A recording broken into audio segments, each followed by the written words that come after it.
In the bottom inside corner, we will be installing an IB non-reinforced prefabricated factory corner.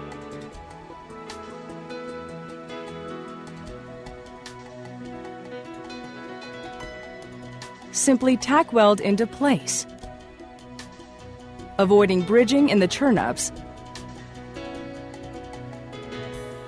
and be sure to weld all turn-ups first.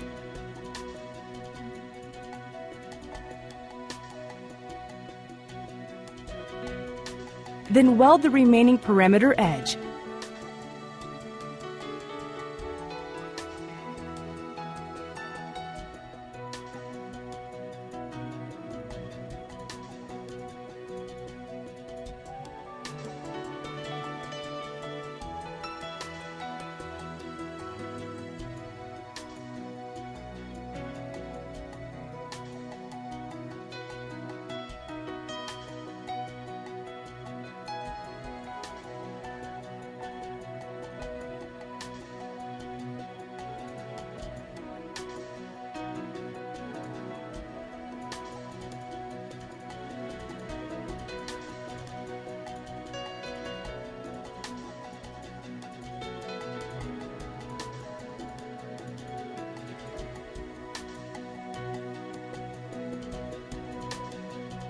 After the inside corner is completely welded, and there are remaining relief cuts that need to be patched, use a piece of IB 60mm non-reinforced membrane, cut a patch, tack weld into place, and weld it up.